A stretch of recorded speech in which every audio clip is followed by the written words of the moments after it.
안녕하세요. 26회 해설 강의를 맡은 박용덕입니다. 여러분들 시험 보느라 고생 많이 하셨죠. 올해 공인중개사법 시험은 작년에 쉽게 출제됐기 때문에 올해는 사실 어렵게 출제될 것으로 예상하고 공부를 했습니다만은 평이하게 출제되었습니다. 다행스럽게. 그래서 대부분 충실하게 공부하신 분들은 고득점을 하였을 것으로 믿습니다. 자, 그러면 합격하신 분들에게는 진심으로 축하의 말씀을 드리고, 아깝게 불합격하신 분들이나 또는 1차만 준비하신 분들은 내년에는 꼭 합격하시기를 기원하면서 해설 강의를 시작하도록 하겠습니다. 자, 그러면 먼저 1번 문제 살펴보겠습니다. 자, 옳은 것을 물었는데요. 해마다 이 용어의 정의 부분은 해마다 한 문제씩 출제됩니다. 거의 100% 제가 적중을 했는데, 이 용어 정의, 물론 목적은 3년에 한 번 정도 출제된다고 말씀드렸고, 이 용어 정의는 해마다 출제됩니다. 자, 1번 옳은 것은 법정지상권을 양도하는 행위를 알선하는 것은 중개에 해당한다. 예, 그렇습니다. 법정지상권, 법정저당권, 유치권, 이 세 가지는 성립에 있어서는 중개 개입 여지가 없습니다. 유치권, 그 다음에 유치권, 법정저당권, 법정지상권,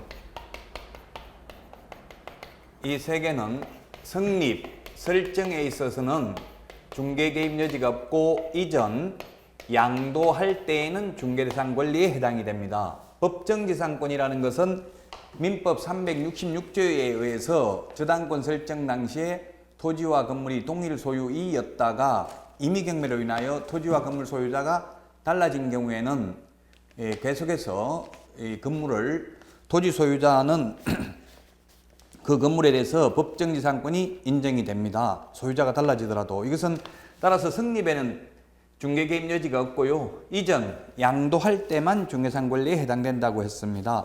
그래서 1번이 정답이고요. 2번은 중개업이 되려면 직업적으로 계속 반복해야 됩니다. 따라서 우연한 기회에 단 한 번 전세 중개를 하고 중개 보수를 받았다는 사정만 가지고는, 또는 매매 중개하고 보수를 받았다는 사정만 가지고는 직업으로 한 것으로 볼 수가 없습니다. 이 업이 되려면 불특정 다수와, 직업이 되려면 불특정 다수와 계속 반복하거나 또는 반복 의사가 있어야 업이 되겠습니다. 반복 의사가 있어야 된다.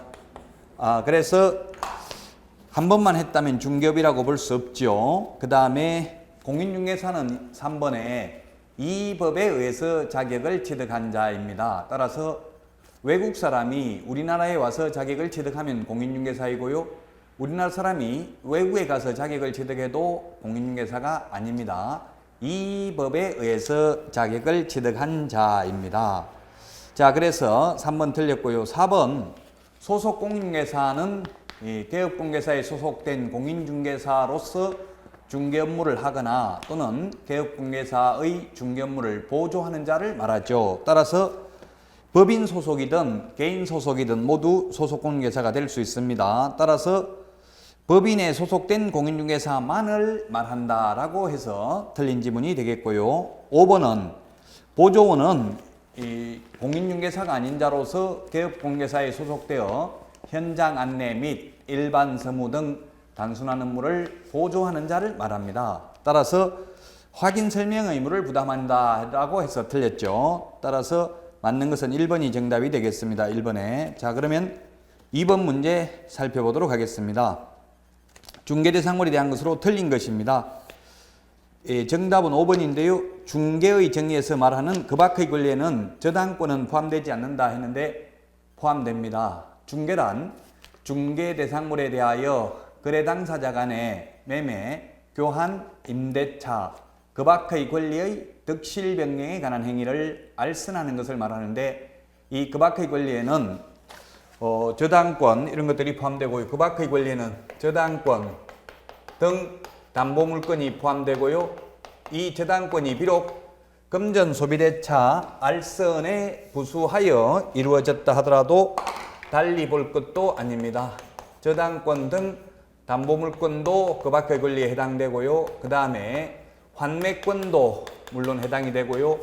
그 다음에 바로 유치권, 법정저당권, 법정지상권 이전, 양도하는 것도 그 밖의 권리에 해당이 됩니다. 예, 판례가 있습니다. 이 그 밖의 권리에는 저당권 등 담보물권도 포함된다는 판례가 있습니다. 그래서 이번에 정답은 5번이 되겠습니다. 이번에 1번은 이 건축물에는 기존 건축물뿐만 아니라 장차 건축될 동호수가 특정된 아파트 분양권도 미래의 건축물이고요.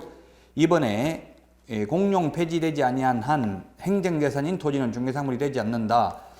국유재산, 공유재산은 사고 팔 수가 없기 때문에 원칙적으로 중개사물이 되지 않습니다. 다만 용도 폐지된 옛날에 잡종재산, 지금은 잡종재산이라는 말은 쓰지 않고 일반재산이라고 하는데요. 일반재산인 경우에는 예외적으로 수의계약을 하거나 중개사물이 될 수도 있지만 행정재산은 중개사물이 될 수가 없습니다. 국유부동산이기 때문에 중개사물이 될 수 없고요. 그 다음에 3번 토지, 건축물, 임목, 광업재단, 공장재단은 중개사물이 된다는 말이 우리 법 제3조에 있습니다. 그래서 임목은 중개사물이 되고요.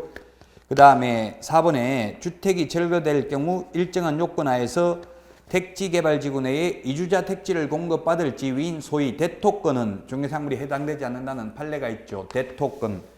대토권이라는 것은 대신 토지로 받는 권리입니다. 공공용지 취득 및 손실보상에 관한 법률에 의해서 개발을 하게 되면은 현금으로 청산해서 현금 보상만 받는 것이 아니라 대토권 대신 토지로 받는 경우도 있습니다. 이런 소위 대토권, 그 다음에 이동식 세차장 구조물 이런 것들은 중개대상물에 해당되지 않는다는 판례가 있습니다. 따라서 정답은 5번이 되겠고요. 자, 그 다음에 3번 문제 살펴보겠습니다. 틀린 것인데 1번 자격증 및 등록증 교부는 국토교통부령이 정하는 바에 따른다 했는데 우리 시험에 국토교통부령으로 정한다, 대통령령으로 정한다 이런 문제들이 한 3-4문제 정도가 출제가 됩니다. 대체로 정답에 영향을 미치지는 않았습니다. 크게. 따라서 이건 뭐 그냥 넘어가면 되겠습니다. 물론 국토교통부령으로 정합니다. 교부에 대해서는. 자, 그 다음에 2번 등록증은 중개사무소를 두려는 지역을 관할하는 시장, 그 다음에 구가 설치되지 아니한 시의 시장과 특별자치도의 행정시의 시장을 말한다. 군수 또는 구청장이 교부한다. 그렇습니다. 등록관청이 교부하는데 등록관청은 구가 있으면 구청장입니다. 그래서 만약에 성남시 분당구라면 성남시장이 아니라 분당구청장이 등록관청입니다. 그 다음에 그 제주도의 경우에는 제주특별자치도의 행정시, 서귀포시, 제주시가 있죠. 그런 경우는 서귀포시장이 이 등록관청이 되겠습니다. 그래서 우리 공인중개사 법령상은 자치구의 구청장에 한한다 이런 말이 들어가면 무조건 X입니다. 즉 구가 있으면 모두 구청장이 등록관청이 되겠고요. 그 다음에 외국인토지법상 신고관청도 물론 구청장이 되겠습니다. 구가 있다면. 자, 3번 자격증 및 등록증을 잃어버리거나 못 쓰게 된 때에는 시도지사에게 재교부 신청하여야 한다. 이게 틀렸네요. 자격증을 교부한 시도지사가 맞죠. 그런데 등록증 재교부는 등록관청, 다시 말하면 시장, 군수, 구청장이 재교부를 하게 되겠습니다. 그래서 3번이 틀린 정답이 되겠고요.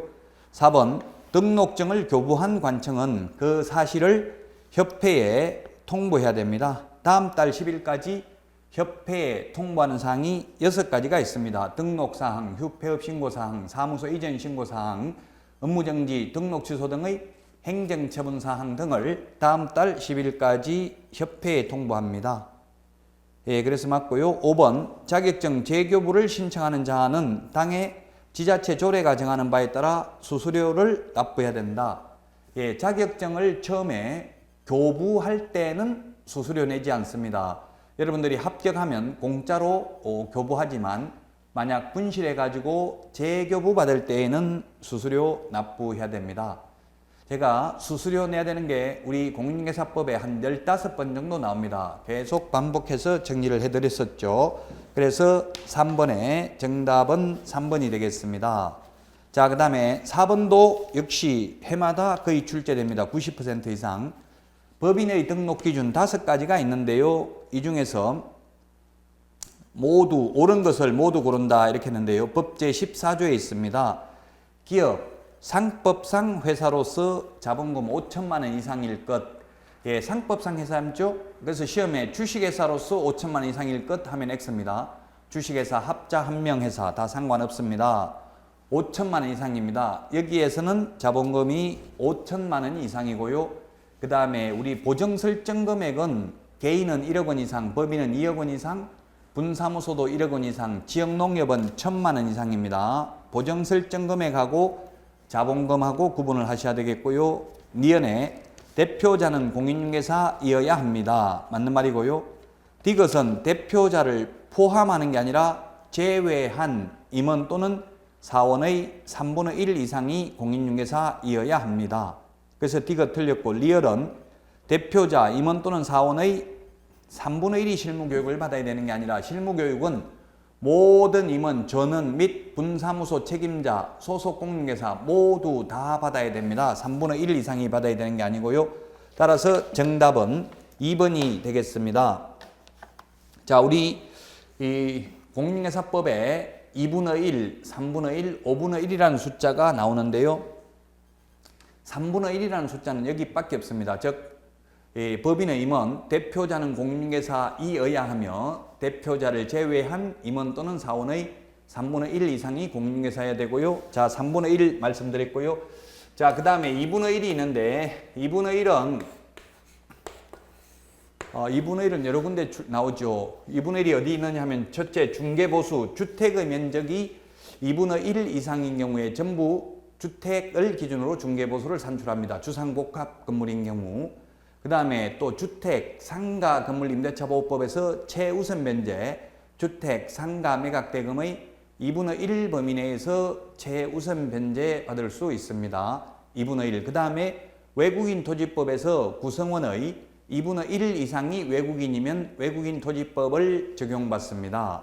그 다음에 업무정지의 구체적 기준은 2분의 1 범위 내에서, 자격정지 업무정지는 2분의 1 범위 내에서 가중 또는 감경할 수 있대. 가중하더라도 6월을 초과할 수 없다. 이 말은 국토교통부령에 있고요. 500만 원 이하의 과태료와 100만 원 이하의 과태료는 대통령령에 그 구체적 기준을 정하고 역시 그 구체적 기준의 2분의 1 범위 내에서 가중 또는 감경할 수 있습니다. 자, 그 다음에 5분의 1이 있는데요. 5분의 1은 첫 번째 취득세 3배 이하 과태료, 취득세 3배 이하 과태료가 있고요. 그 다음에 3천만 원 이하의 과태료가 있습니다. 3천만 원 이하의 과태료. 거래 대금 지급 증명 자료 제출 안 하면 3천만 원 이하의 과태료. 거짓 신고하면 취득세 3배 이하 과태료인데 이것은 구체적 기준의 5분의 1 범위 내에서 가중 또는 감경할 수 있습니다. 물론 가중하더라도 3천만 원을 초과할 수는 없겠죠. 그래서 여러분들이 2분의 1, 3분의 1 이런 숫자들이 나오면 항상 비교를 해야 됩니다. 모든 과목은 비교되지 않는 지식은 지식이 아닙니다. 비교하는 연습을 하셔야 된다. 자, 그래서 4번에 2번이고요. 5번도 해마다 출제되는 파트입니다. 올해만 출제되고 끝이 아니고 내년에도 이 부분 나옵니다. 5번. 즉 법 제10조 개업 공인중개사 등의 결격 사유에 관련된 문제입니다. 결격 사유는 해마다 출제됩니다. 자, 1번 선고유예인데요. 유예는 선고유예, 집행유예, 기소유예가 있는데 집행유예만 결격사유입니다. 집행유예가 있고요. 그 다음에 선고유예가 있고 기소유예가 있는데 선고유예나 기소유예는 결격사유가 아니고 집행유예만 결격사유입니다. 징역 2년에 집행유예 4년 이렇게 하면은 뒤에 유예기간 4년만 결격사유입니다. 그래서 집행유예만 결격사유고 선고유예는 결격사유가 아닙니다. 이런 선고유예, 기소유예, 집행유예 이런 말들이 나오면 여러분들이 공부하는 요령은 요즘은 휴대폰 가지고 다음이나 네이버 인터넷에 검색하시면 자세한 설명이 있습니다. 혹시 용어가 모르는 분들 용어가 나오면요. 자, 이건 이제 선고유예, 기소유예 이런 구체적 설명은 여러분들이 이제 본 강의를 가면 또 자세하게 설명을 해드리도록 하겠습니다. 자, 그 다음에 2번 파산 선고를 받으면 복권을 받으면 복권이 되면은 바로 결격사유에서 벗어납니다. 그래서 결격사유가 아니고요. 3번은 이 법을 위반하여 300만 원 이상 벌금을 받아야 결격사유입니다. 따라서 도로교통법 위반으로 벌금을 받아도 결격사유가 아니고요. 그 다음에 4번 등록이 취소됐다면 등록 취소되고 3년이 지나야 됩니다. 2012년 11월 15일 날 등록이 취소됐으면 2015년 11월 15일 날 벗어났는데 아직 2015년 10월 23일이라고 했으니까 4번은 결격사유이네요. 그 다음에 5번은 자격정지는 최고 길어야 6개월인데 아직 6개월이 지났죠. 아직이 아니고 4월 15일 2015년 4월 15일 날 자격정지 처분을 받았는데 10월 23일이면 이미 6개월이 지났기 때문에 결격사유가 아니고요. 따라서 5번에 4번이 정답이 되겠습니다. 자, 그 다음 6번 분사무소에 관련된 설명으로 틀린 것입니다. 예, 분사무소는 은행 같으면 지점이라고 하고요. 일반 회사 같으면 지사라고 하는 것을 우리 공인중개사법에서는 주된 사무소, 분사무소, 일반 회사는 본사, 지사 이렇게 하죠. 그래서 분사무소는 법인만 둘 수 있습니다. 따라서 법인이 아닌 사람은 둘 수 없는 거 맞고요. 2번 분사무소의 설치는 업무 정지기간 중에 있는 다른 개업공인중개사의 중개사무소를 공동으로 사용하는 방법으로 할 수는 없다. 예, 그렇습니다. 분사무소는 업무정지기간 중에는 공동사무소가 안 되는 것으로 개정되었습니다. 그래서 2번도 맞고요. 3번 법인인 개업공개사가 분사무소를 설치하려는 경우 분사무소 소재지 시장군수구청장에게 신고해야 된다. 이게 틀렸네요. 주된 사무소 관할 등록관청입니다. 그래서 3번이 답이고요. 4번 이중사무소를 두면 등록을 취소할 수 있고요. 5번에 임시중개시설물 뜻다방을 설치해도 이중사무소와 똑같이 처벌을 하게 되겠습니다. 자, 그래서 6번 분사무소와 관련되는 것은 거의 다 주된 사무소가 되겠습니다. 분사무소와 관련되는 것은 그래서 분사무소 설치 신고, 분사무소 이전 신고, 분사무소 설치 신고, 분사무소 이전 신고, 그 다음에 분사무소 사용 인장 등록, 그 다음에 분사무소 업무정지, 분사무소 업무정지, 그 다음에 분사무소 휴업신고, 분사무소 폐업신고 모두 주된 사무소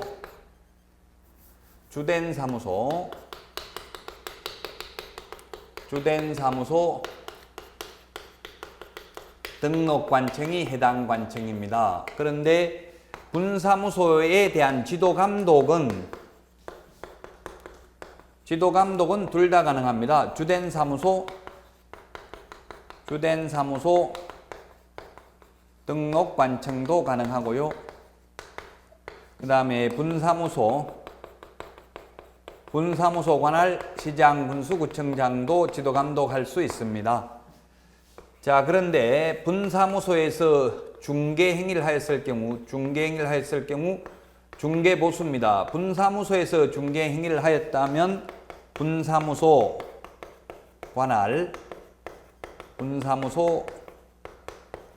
관할 시도 조례가 정하는 보수를 받을 수 있습니다. 주택인 경우. 이것 빼고 나머지는 전부 주된 사무소 등록관청이 되겠습니다. 그래서 이런 비교되는 내용들은 항상 정리를 하셔야만 되겠습니다. 자, 그 다음에 7번 문제도 거의 해마다 출제됩니다. 겸업인데 법 제14조 법인이 겸업할 수 있는 업무인데요. 기억, 모든 주택 상가 분양 대행 가능하고요. 니은, 부동산 이용 개발 및 거래에 관한 상담 가능합니다. 개발업은 안 되고 상담업은 가능합니다. 개발에 관한 상담만 가능합니다. 기억도 분양대행만 가능하지 분양업은 안 됩니다. 기억. 그 다음에 디귿도 보면 이사 도배업체 소개는 되는데 직접 이사 도배업체를 운영하는 것은 안 됩니다. 리얼에 개업 공인중개사를 대상으로 한 중개업의 경영기법 및 경영정보 제공 가능합니다. 개업 공인중개사를 대상으로 하는 건 가능합니다. 그러나 공인중개사를 대상으로 하는 것도 안 되고요. 일반인을 대상으로 하는 것도 안 됩니다. 그래서 7번의 정답이 5번이 되겠습니다. 자, 그 다음에 8번 문제 살펴보겠습니다. 8번 문제. 자, 옳은 것인데 1번 소속 공인중개사에 대한 고용신고를 받은 등록관청은 공인중개사 자격증을 발급한 시도의사에게 그 자격을 확인 요청하여야 한다. 예, 1번이 맞는 말입니다. 2번은 소속 공인중개사를 고용한 경우에는 업무 개시 후 10일 이내에 신고해야 하는 게 아니라 업무 개시 전에 신고해야 되기 때문에 틀렸고요. 그 다음에 3번에 소속 공인중개사는 직무교육 받는 게 아니라 실무교육 받아야 되고요. 4번은 추정하는 게 아니라 본다. 법 제15조 2항에 보면은 고용인의 업무상 행위는 그를 고용한 개업 공인중개사의 행위로 본다. 그 다음에 5번에 중개보조원의 업무상 과실로 인한 불법 행위로 의뢰인에게 손해를 입힌 경우 개업 공인중개사가 손해배상 책임을 지고 중개보조원은 책임을 지지 않는다. 직원이 잘못했으면 직원도 책임이 있고 사장도 책임이 있습니다. 단 사장이 잘못했을 경우에는 사장에게만 책임이 있습니다. 그래서 직원이 보조원입니다. 따라서 보조원, 잘못한 사람 당연히 책임을 집니다. 따라서 1번이 정답이 되겠는데요. 자, 요것도 제가 많이 강조했던 부분이 다 시험에 출제가 됐는데요. 자격증 제출, 미제출 제가 65가지를 말씀드렸었는데 5가지만 먼저 볼까요? 등록 신청, 중개사무소 개설 등록 신청, 그 다음에 두 번째 분사무소 설치 신고, 그 다음에 소속 공인중개사 고용 신고, 소속 공인중개사 줄여서 소공이라고 하겠습니다. 소속 공인중개사 고용 신고, 이 세 개는 자격증 미제출입니다. 왜 미제출하느냐 하면은 자격증 교부대장은 특별한 전자적 처리가 불가능한 특별한 사유가 있는 경우를 제외하고는 전자적 처리가 가능한 방법으로 작성 관리되어야 합니다. 그래서 전산으로 확인이 다 가능합니다. 제가 등록 신청을 해보니까 제 주민등록번호를 입력하니까 바로 자격증 있다는 게 나오더라고요. 그래서 제출할 필요가 없습니다. 직접 시도의사에게 그 확인을 요청해야 됩니다. 확인해야 됩니다. 그러나 아직도 거래정보사업자 지정 신청하는 것과 그 다음에 매수 신청, 대리인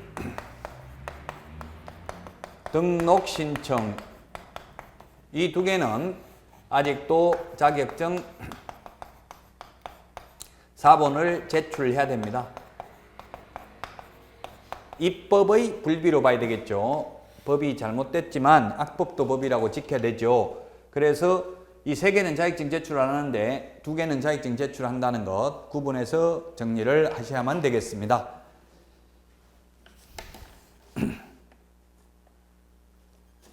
자, 그래서 8번에는 1번이 답이 되겠고요. 9번 문제 보겠습니다. 9번. 틀린 것입니다. 1번 자격증 대여 행위는 유무상을 불문하고 허용되지 않는다. 양도 대여 허용되지 않습니다. 2번 유사명칭 사용하면 안 됩니다. 부동산 뉴스 대표, 자격증이 없는 사람이 대표자, 사장, 회장, 오너 이런 말을 쓰면 안 됩니다. 대표자를 가리키는 명칭을 사용하면 안 되고요. 그 다음에 3번은 공인중개사가 자기 성명으로 개설 등록을 마친 후 무자격자에게 중개사무소 경영에 관여하게 하고, 즉 이제 돈을 댔겠죠. 사무실 넣는데 경영에 관여하고 이익을 분배하더라도 그 무자격자에게 부동산 거래 중개 행위를 하도록 한 것이 아니라면 양도대여 행위에 해당되지 않는다. 예, 계약서 확인 설명서는 자격증 있는 사람이 직접 썼다면 문제되지 않는다는 이야기예요. 소위 동업을 하더라도 돈 되는 사람 따로, 자격증 되는 사람 따로 해서 실질적으로 근무하고 있으면 문제될 게 없다라는 이야기고요. 4번 등록증을 대여한 경우 자격 취소 사유에 해당된다. 등록증을 대여하면 등록 취소 사유고요. 자격증을 대여하면 자격 취소 사유입니다. 이론적으로는. 그래서 4번이 답인데요. 현실적으로는 등록증, 자격증을 다 같이 대여하지 자격증은 대여 안 하고 등록증만 대여하고 이런 일은 현실적으로는 없죠. 그러나 어쨌든 이론적으로 등록증을 대여하면 등록 취소입니다. 자격 취소라고 해서 틀렸습니다. 자격증을 양도 대여해야 자격 취소 사유가 되겠습니다. 4번이 정답이 되겠고요. 5번 자격증이나 등록증을 타인에게 대여한 자는 1년 이하의 징역이나 1,000만 원 이하의 벌금이다. 그렇죠. 양도 대여하면 1년 이하의 징역이나 1,000만 원 이하의 벌금. 양도 대여한 자, 양수 대여 받은 자 마찬가지입니다. 1년 이하의 징역이나 1,000만 원 이하의 벌금이 되겠습니다. 자, 그래서 4번이고요. 5번 자격증이나 등록증을 타인에게 대여한 자는 5번 했군요. 자, 그래서 9번에 정답 4번이 되겠고요. 10번 문제 보겠습니다. 자, 사무소 이전으로 틀린 것입니다. 2번이 답인데요. 법인인 개업공개사가 분사무소를 이전한 경우 이전 후 분사무소 관할 등록관청에 이전 사실을 신고해야 된다. 이게 틀렸네요. 분사무소 이전 신고, 설치 신고, 분사무소 인장 등록, 분사무소 무정지, 분사무소 휴업 신고, 폐업 신고 모두 주된 사무소 등록관청이죠. 그래서 10번에 2번이 정답이 되겠습니다. 사무소 이전과 관련해서도 한 문제가 시험에 출제는 됩니다.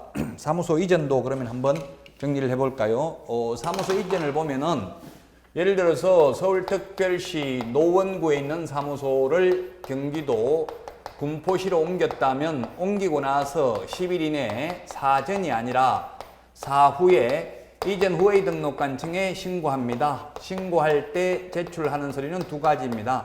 등록증이 있고요. 그 다음에 두 번째 사무실 확보 서류 제출해야 됩니다. 그러면 이전 후의 등록관청이 이전 전의 등록관청에 등록 관련 서류를 송부해달라고 요청해야 되고, 요청받은 이전 전의 등록관청이 이전 후의 등록관청에 지체 없이 송부해야 되는 서류는 세 가지입니다. 지체 없이 송부하는 서류가 세 가지인데, 첫 번째 등록대장이 있고요. 그 다음에 두 번째 등록 신청 서류, 그 다음에 세 번째 최근 1년간 행정처분 및 행정처분 절차가 진행 중인 경우 그 관련 서류를 송부해야 됩니다. 그 다음에 분사무소는 서울특별시 만약에 노원구에 주된 사무소가 있고요. 경기도 군포시에 분사무소가 있는데, 이 경기도 군포시에 있는 분사무소를 만약에 경상남도 함양군으로 옮겼다면, 이 분사무소를 옮겼다면 이전 후 분사무소 관할이 아니라 주된 사무소 등록관청에 분사무소 이전 사실을 신고하면 주된 사무소 등록관청이 이전 전 및 이전 후 시장군수구청장에게 지체 없이 분사무소 이전 사실을 통보합니다. 이 사무소 이전 신고 의무를 위반하면 100만 원 이하의 과태료 대상이 되겠습니다. 그래서 여기서도 시험에 한 문제 해마다 출제됩니다. 시험에 어떻게 나오냐면 10일 대신에 7일 하면 X, 사후 신고인데 사전 신고 X, 이전 후 등록관청 신고인데 이전 전 등록관청 신고하면 X요. 그 다음에 신고할 때 제출한 서류와 송부하는 서류가 같다 X입니다. 종류가 서로 다릅니다.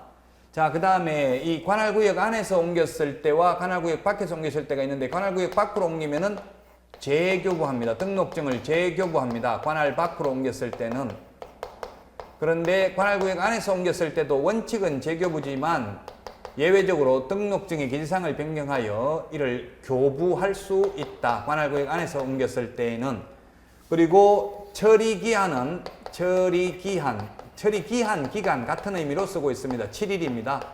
이전 후 등록관청이 결격 사유에 해당되는지 여부를 확인하고 처리해야 되는 거, 등록증을 재교부하는 기간은 7일 이내입니다. 7일 이내. 그래서 이 사무소 이전에 대해서도 한 문제 시험에 출제됩니다. 자, 그래서 10번에는 정답이 2번이 되겠고요. 다음은 11번 보겠습니다. 휴업신고입니다. 옳은 것인데 기업 3월 초과해서 휴업하고자 하는 경우 미리 신고해야 된다. 맞고요. 그 다음에 2번 니은 휴업신고하고자 하는 때에는 국토교통부 령이 정하는 신고서에 등록증을 첨부해야 된다. 맞습니다. 등록증 첨부 반납해야 됩니다. 이것이 틀렸네요. 휴업은 간판 철거할 의무가 없고요. 간판 철거는 세 가지입니다. 사무소 이전, 폐업, 등록 취소 세 가지만 간판 철거해야 됩니다. 따라서 정답은 3번이 되겠습니다. 자, 휴폐업에 대해서도 시험에 또 한 문제가 이게 해마다 출제가 되는데요. 휴폐업. 휴폐업에 대해서도 정리를 한번 해보도록 하겠습니다. 휴폐업. 첫 번째 휴업 신고, 두 번째 폐업 신고, 세 번째 재개 신고, 네 번째 변경 신고가 있는데 휴폐업 신고는 등록증을 반납해야 됩니다. 반납하러 가야 됩니다. 방문 신고만 가능합니다. 방문 신고만 가능하다. 재개 신고, 변경 신고는 이미 반납했기 때문에 등록증을 또 반납하지 않습니다.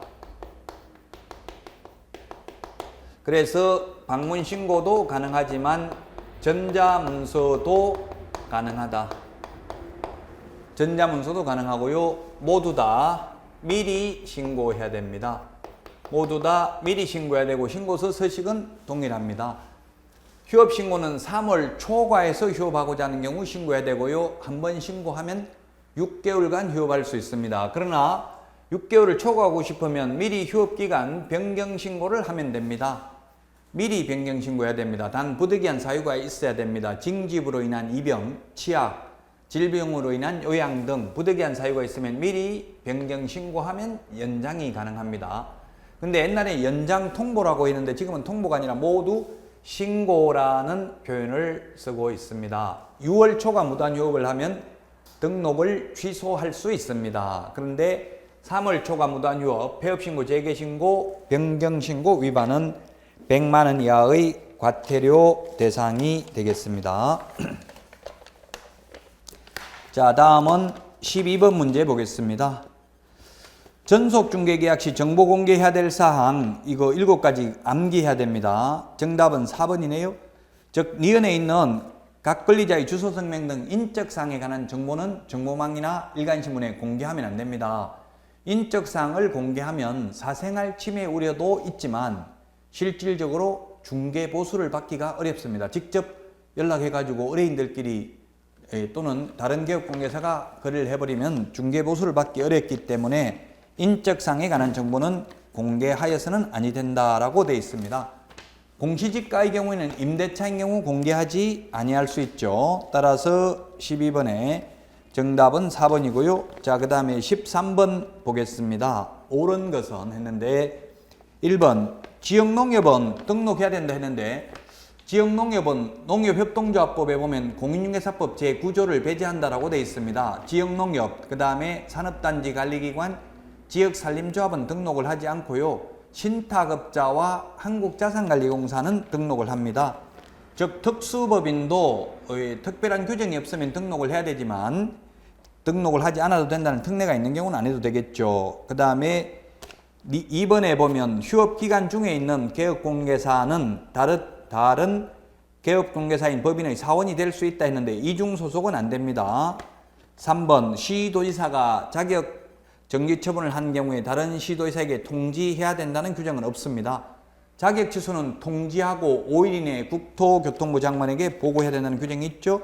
그래서 3번이 정답이고요. 그 다음에 4번은 이 법에 의해서 300만 원 이상 벌금 받는 경우는 본인이 잘못해서 벌금 받은 경우만 결격 사유고 법 제50조 양벌 규정에 의해서 벌금을 받아도 이 법에 의한 벌금이 아니므로 결격 사유에 해당하지 않는다는 판례가 있습니다. 그래서 4번 틀렸고요. 5번은 업무정지의 구체적 기준은 국토교통부령, 과태료의 구체적 기준은 대통령령인데 반대로 했기 때문에 틀렸습니다. 이런 문제가 좀 어려울 수는 있는데 5번 문제가 13번에 저는 여러 차례 강조했기 때문에 저의 수업을 들은 분들은 거의 많은 분들한테 축하 인사를 받았는데 거의 95점 이상 받았다는 이야기를 많이 들었습니다. 자, 그래서 13번에 3번이 답이고요. 14번입니다.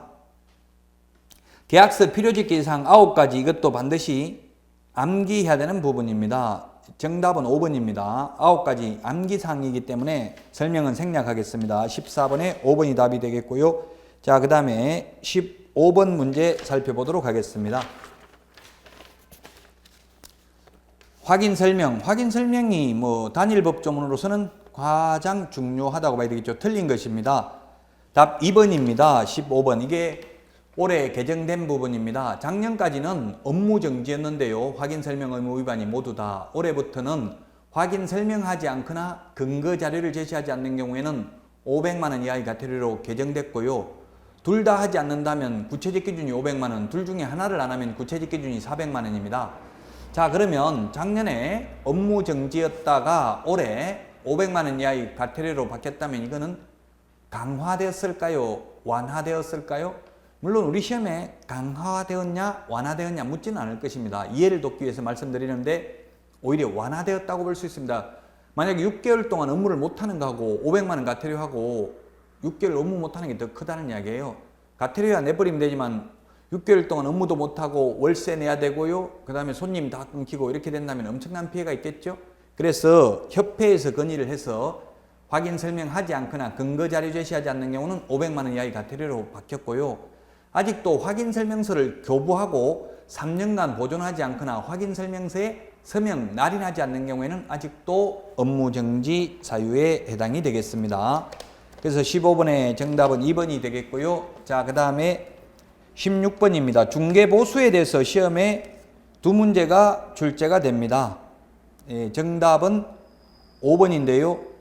중개대상물의 소재지와 사무소 소재지가 다른 경우 개업동에서는 중개대상물 소재지 관할 시도 조례에 따라 보수받는다 했는데 중개대상물이 아니라 사무소 기준입니다. 사무소. 따라서 중개보수는 만약에 분사무소에서 중개행위를 했다면 분사무소 관할 시도 조례입니다.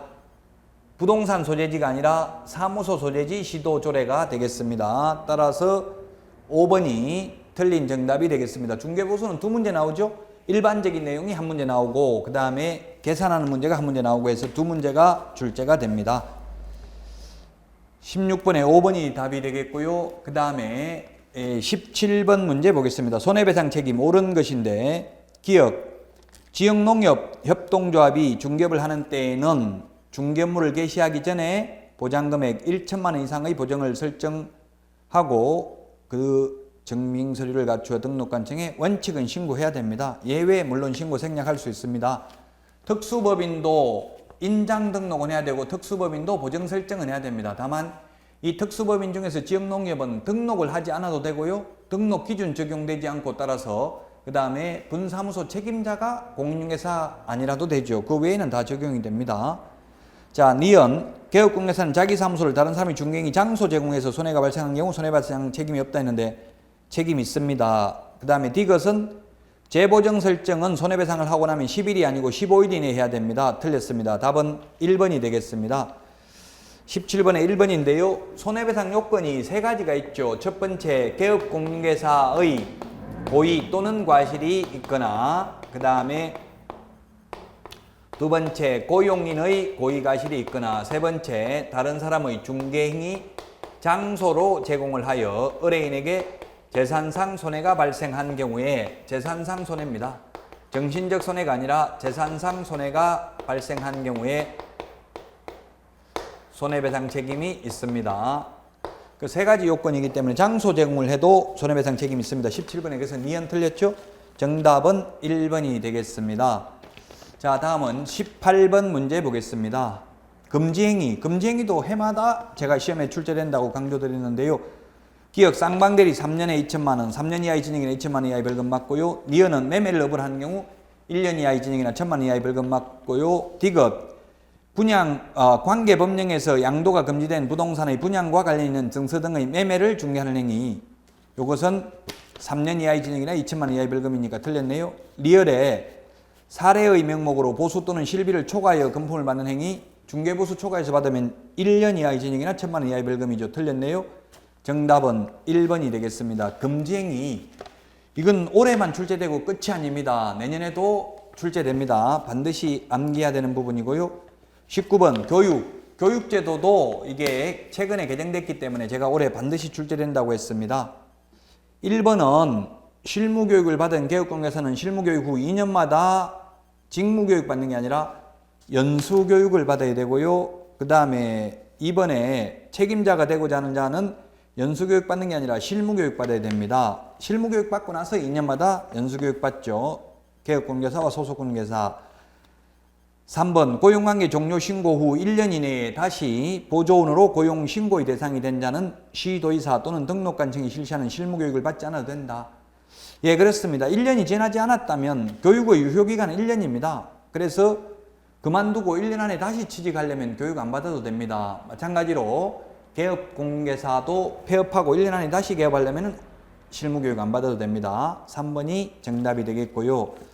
4번 실무교육은 28시간 이상 32시간 이하고요. 연수교육은 3시간 이상 4시간 이하가 아니라 12시간 이상 16시간 이하입니다. 직무교육이 3시간 이상 4시간 이하죠. 그래서 4번도 틀렸고 5번 국토교통부 장관이 마련하여 시행하는 교육지침에는 교육대상, 교육과목 및 교육시간 등이 포함되어야 하고 수강료도 포함되어야 되고 수강 신청, 평가, 학사 운영 등이 다 포함되어야 됩니다. 교육 목적 등이. 요건 조금 어려운데요. 교육지침까지 나와가지고 19번에 5번은 조금 어렵긴 했지만 3번이 이 정답이라는 건 충분히 찾을 수가 있을 것입니다. 자, 20번 문제 보겠습니다. 업무정지 사유와 동시에 자격정지 사유에 해당하는 것은 했는데 1번 최근 1년 이내에 2회 이상 업무정지 처분을 받고 다시 과태료에 해당하는 행위를 한다면 요건 업무정지 사유일 뿐입니다. 그 다음에 계약서 사본을 보존하지 않는 경우 역시 업무정지 사유입니다. 소속 공인중개사는 자격 보존 의무가 없습니다. 보존 의무 없고요. 그 다음에 계약서 작성 교부할 의무도 3번 없고요. 4번이 정답이네요. 확인설명서에 서명 및 날인하지 않는 경우에는 소속 공인중개사는 자격정지 사유고 개업공개사는 업무정지 사유입니다. 4번이 정답이고요. 그 다음에 5번에 확인설명서 교부하지 않는 경우 되어 있는데 교부 의무는 없어요. 소속 공인중개사는 확인설명서 교부할 의무가 없고 보존할 의무도 없어요. 다만 당해업무를 수행했다면 서명 및 날인은 해야 됩니다. 따라서 20번에 정답이 4번이 되겠습니다. 자, 여기까지 하고 21번부터는 잠시 쉬었다가 다시 하도록 하겠습니다. 수고하셨습니다.